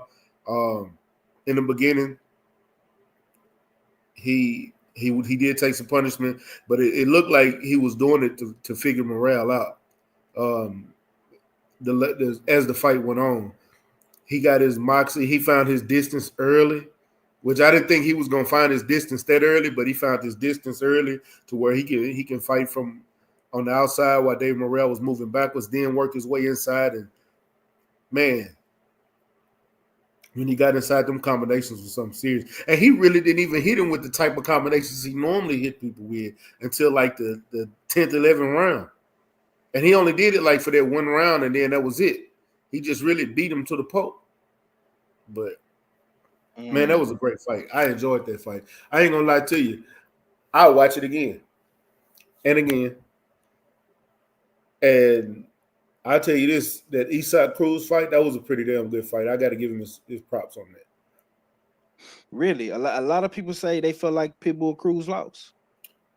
Man, I didn't even score that fight. I just watched the fight. Got you. It was an action-packed. I'm going to tell y'all something. When you got action-packed fights like that, think about it. You know what that fight reminded me of, bro? Leo Santa Cruz, Abner Mares. You remember how action-packed that fight was? Who could sit there and go back and tell me the first time they watched that fight, they sat and scored that fight? And scored right. So the homie Hot Boy just put in the chat. Garbage ass knockdown approved by the boxing commission. That's why they never ran a replay. What do you guys think? Do you think David Benavidez got knocked down? No, it wasn't a knockdown, but he did get hit. Regardless, there was a punch that connected, whether it was a block or not, and they can't consider that a knockdown. It hit his arm. It's still connected. Whether it connected. Where did the punch land? Where did the punch land at, Mac? It landed on his arm. Huh? It hit his arm. Oh, okay. That punch hit his arm. But did it connect or did it not? Yeah, it hit his arm. But that's All not right. that's not a scoring. I've seen them score knockdowns for less. Yeah. It depends. It depends on your boxing commission and what state you in. Yeah. So that's I let why it I live, say, but I had put it in the chat. I had put the slow. I had slowed it down. I said, get the because I was wondering why they never spun the replay. I said, why they ain't showing us the replay? I 100% agree with you, bro. 100%. They shouldn't allow that to be a knockdown, but you can argue that it was. Punch was thrown. It made contact, and his glove touched the canvas. What was David Morrell's punch late? Yes, but I wouldn't have counted. I wouldn't have took that point because they was in the middle of exchanging when the referee jumped in, and the punch we exchanging punches. That stuff like that happened. Hey Matt, you know how I edit videos? Yep. I screen recorded that sequence and I slowed it down. There were 6 bells. The bell was rang 6 times. Said ding, ding. David threw his last punch. Then it was ding, ding, ding, ding, and then Morrell threw his punch. There was a pause in between. Oh, that's why. You know what I'm saying? So, and I only did it because I saw the exchange. But then I was like, was there a pause? And Morrell threw a punch. And then when I slowed it down and I went back and I heard, because I slowed it down with the sound on, so I'm hearing the dings, dings. So I'm hearing all 6 of these dings. The second ding, Dave had thrown his last punch. 4 dings later, Dave Morrell throws a punch, and that was when the ref had put his arm in front of David Benavidez, and that was the last ding, and that's when the punch came over the referee. Yeah. So that's why I was So let me ask you. I done also seen where people throw punches after the bell, and they give a warning instead of initially just taking a point. I can see that too. So like I said, I can see him taking a point, but I can also see him saying, because there was no other discrepancies throughout the fight besides when Morrell was leading with his head. You know what I'm saying? But other than that, I will say this. David did hit him with a low blow one time that they did not even call or say nothing about. No, but look, that's that veteran shit. He did it on the side where the damn ref was. You know what I'm saying? So he caught him on the hip a few times. Yeah, I was watching, but I'm like, ooh, that was good. He got away with it. You do shit like that on the opposite side of the ref where he don't see it. But if you're doing it in the line of sight of where the referee is, and the referee is either letting the shit slide or he's overly being protective over it, then like I said, then we got. But yeah, you gotta be hip to that. That's why the whole ripping of the gloves. You know what I'm saying? David Morrell was trying to muscle back with him. That's why the glove was snapping right back. You know what I'm saying? Because he's trying to muscle back with him. You know what I'm saying? And you already know, Mac, if you do that properly enough and I get you to muscle hard enough, you can punch yourself. Yep. I can get you to punch yourself. You not lying. Yeah. Hey, I done had that happen to me in sparring before. Yeah. But that is there to steal shots. And then hit my goddamn self. Hey, you swing goddamn hard. Yep. Because you're trying to muscle it back instead of just going with it. You know what I'm saying? But he took a lot of clean shots, and everybody says Dave Morrell has a good chin. Yeah, he showcased a great chin, but it was too many square, accurate punches. Exactly. Like I told Fab, I said Dave Morrell threw more punches than Dave, but Dave was the more accurate puncher, landing over 40 plus, maybe 42, 43% of his punches. That's a lot. Did you see how many accurate shots David landed, bro? That's what I'm saying. I'm talking about like even out of the square punches. Yeah, they was just landing. That's why I said, bro, his guard he gotta tighten up his guard. He fights with he was fighting with his hands down too much, and that ain't even the way David fight. But I have seen him fight like that. When he get comfortable, he started styling on people. And it's for some reason I see a lot of Caribbean Latin fighters fight like that. Mm-hmm. Well, they get comfortable and they let their hands down and start styling, playing with folks. You can't do that with every fighter, bro. Not with somebody with a gas tank. Somebody that's constantly And pressing with forward. somebody with a punching output like David Benavidez, Mm-hmm. man, if you not for sure that you can knock this man out, man, don't. And look, A5, you know what? I'm thinking about something. You was asking about the Bitter Beef and Bivol fight. This fight with Dave right here, remember I said it. This is the fastest I've seen him start.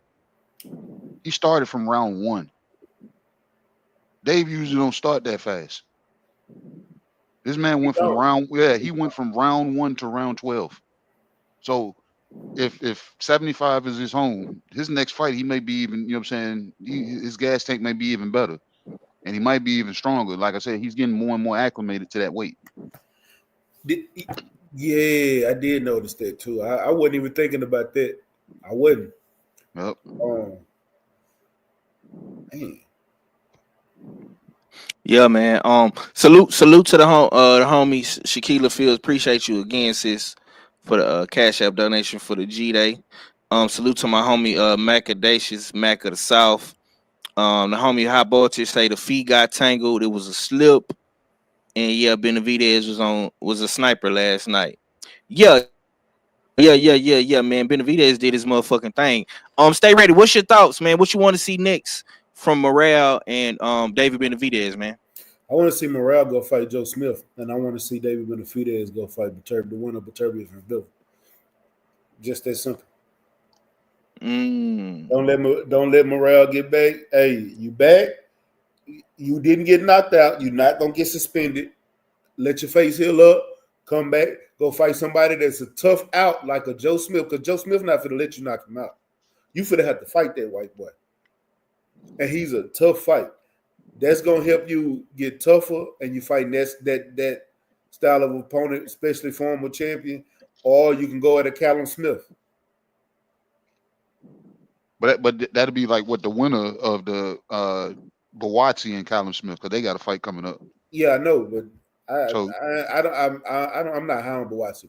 But I'm saying whoever wins, because if Bawatsi pulls it off, think he gonna? Let me ask you: do you think he gonna pull that off?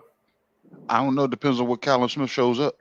I know what Bawatsi's gonna show up. It just depends on what Callum Smith shows up. So yeah, because the same Bawatsi show up every fight. Yeah, so there's nothing different. Nope. But somehow he manages to win. So it depends on which Callum shows up. But I do think out of all them fights, man, Joe Smith would be a great fight for Dave Morrell. Callum Smith. I'm not gonna say Bawatsi because I don't. Hell, he can go fight Valstic, the one that Dave Benavidez just beat. He can fight John Pascal. He can fight Holiday Hart. What's another good fighter he can fight? London Arthur. It's a few fighters at 175 I think will be great for Dave Morrell to just see where you are, get your moxie back going. I don't want him to fight Yard. I think as of right now, Yard is a bad fight for him. You think so? Okay. Yeah. Man, I don't like Yard because he does a lot of dumb shit. But Yard is still he's a good fight. Now, if Morrell fight Yard, I'm not taking nothing away from him. I'll watch it. I think it'll be a good fight. And I think he can win, but I just don't think that's a good fight for him right now, coming off this loss. Like it's a couple of fighters I wouldn't want him to fight. Like Albert Ramirez, I wouldn't put him up there with somebody like that right now. No Bivol or Beterbiev. Them the two top dogs in the in that fight. What's my boy that headbutted Marcus Brown? Yeah, he don't need to fight no Marcus Brown right now. You know, it's a couple of them. He don't need to fight Zach Parker. You know, it's a few I wouldn't want him to fight right now. But David Benavidez, he can fight every single one. Matter of fact, if he can't get the winner of Beterbiev and Better Be, I want him to fight Yard.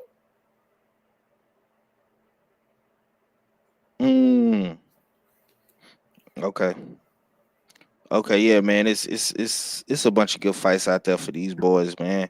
But like I say, I don't feel like David Morrell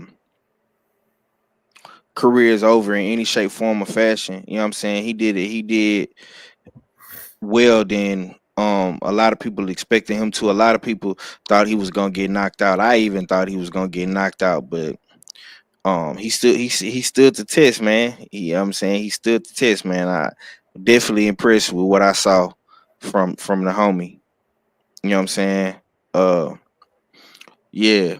But on that note though, man, we're gonna get up out of here, man. We're gonna get ready to go watch the homie Drew Titan, Bronx on deck, man. Him and Stormy Cook on his platform.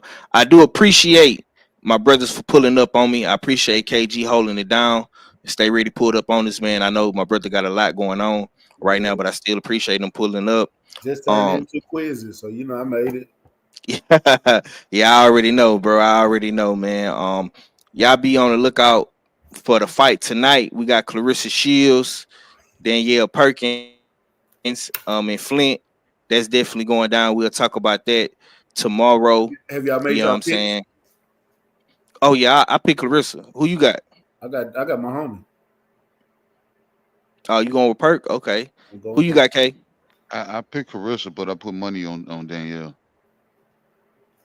I got to ride with my dog. You know that she like Q. You know what I'm saying? I got to ride with my dog, man. Oh shit, Cadillac Red then slid up in the building late as usual. What's going down? You know it's bad. I beat you, Red. Man, look, I pulled my Mac, man. I just woke up, boy. Look, man, the power nap was something serious, man. The power nap. Look, I went to sleep. It was halfway daylight. I woke up. It's nighttime outside. I had to check, make sure I ain't late for work. And I see y'all was live. I said, okay, yeah, I'm good. But what's happening though, fellas? Closing up the show. Yeah, bro. You didn't you didn't miss the show, big. I appreciate you pulling up though. If you want to give your spiel real quick, on the fight, man. That nigga David Ruffin said the whole show. He said, "Damn, damn." I mean, he said goddamn tickets. He said it was yesterday. yesterday. Good fights last night. Good fights last night, man. No complaints. No complaints. No way around, man. You know what I'm saying? Yeah. Check us out tomorrow. You know what I'm saying? And get your tickets. Get your tickets for the 50-50. For sure. The homie Max say he got his cousin from Lafayette, Louisiana on the card. Keon. Okay. I don't want to butcher homie last name. You know what I'm saying? But the homie from Lafayette, Louisiana. You know what I'm saying? We definitely gonna check him out. Is he fighting on the actual undercard, or he's like on the prelim undercard? You know what I'm saying? Let us know, man. You gonna set something up for this fight though, Red, real quick? Yeah, absolutely. You already know. Yeah. Okay. Well, hopefully I make the cut, man. Cause yeah, man, we hey, so 503. So look, I texted him last night and said, "Hey, I can't get in. Oh, let me send you the backup." So I was over there with Brent Mahari. It was just me, Brent Mahari over there. You know. Oh yeah, I'm glad I went over there. Yeah, that's why. Hey, that's why. Don't lie. It was quiet. We were just in the chat. I'm like, man, I got to get over there with my dogs. I know they over there. They rambunctious. I got to get over there with some action. As soon as somebody left, because I kept clicking try again all night. As soon as somebody left, and I was in that bitch, hell yeah. Close that other chat real quick. I'm sorry, my heart, but y'all were boring, dog. I need rambunctious. I'm stay ready. I need it's gotta be chaos around me. You know. Yeah, man. Y'all, hey man, I'm gonna say this, man. Y'all start. I'm seeing the play. I'm seeing the play, man. When them goddamn fights be coming on, man, y'all boys be filling that backstage up quick. You know what I'm saying? But it's all love though, man. That's really what it's all about though, man. Us coming together, man, and just having fun, man, and watching the fights, man. But I'm definitely gonna be clicking that link early though. You know what I'm saying? And that's that on that. Uh, do we got anything else? Red, man, let the people know what you got coming tomorrow. Oh yeah, we outside tomorrow, man. We outside tomorrow. We gonna cover the fights and whatever they got in boxing news and whatever else we need to, you know what I'm saying, address. We gonna address it tomorrow. Okay. But salute to the usual suspect 6. Salute to the body LDBC. It's the usual suspect 10. I'll holler at y'all in a minute though. What? Stay ready, man. How much more longer do you have in college, my brother? And when we gonna get the podcast back, man? Man, I don't graduate to December, but that's just this associate. I get my bachelor. I'm going for my bachelor's too. I'm in this transition program with U of H. But hopefully, and that's all. That's all related to your job, bro. Yeah. Okay. So you finna be making some more money. Whole lot more money. That's why I did this transition program, because I get my associates. I get a nice proportionate bonus, and I get a raise. I ain't gonna throw it out. Hey, just know it's enough. It's enough. Okay, Matt, okay. So you're not gonna tell the people what you told me? What? You told me you was working hard so you can get your master's. So fuck no. You said you was gonna hold on, look. You told me you was gonna get your master's so you could start that new trans-European slave trade that you was talking about. Yeah, we're gonna put these white folks on the boat. Yeah, I didn't want to say all that. I just wanted to just sprinkle it like that. You don't give up the whole plan all at one time. Yeah, that was just a sprinkle. It is Black History Month, y'all, man. Salute. But salute, man. Man, I got some things in work though, for real. Yeah. Just be patient. I gotta find somewhere to kind of fit myself in, because y'all got full lineups all day every day. I might just have to just record and just drop it. Hell, that might be just the best way to do it. Just premiere it.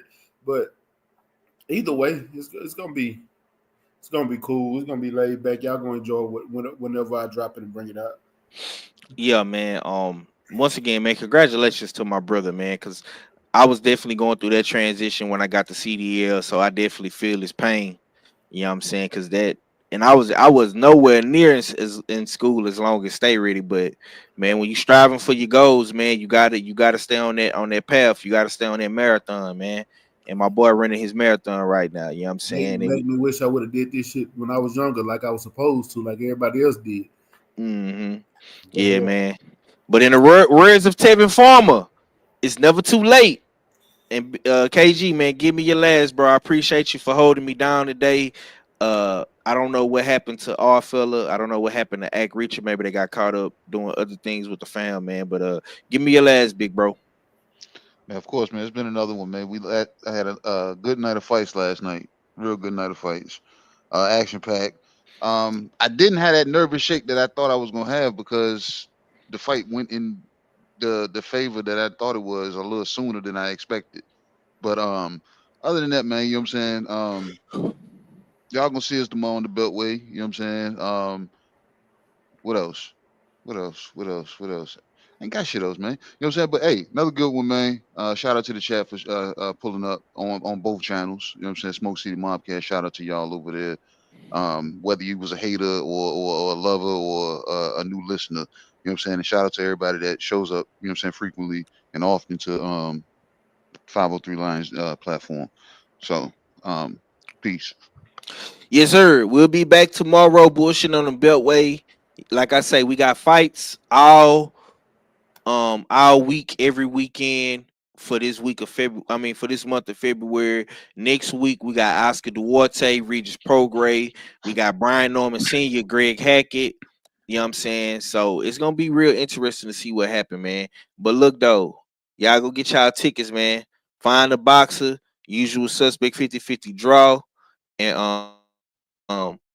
we gone. Y'all know what it is. It's the Find the Boxer game. Purchase a box for a chance at winning $500.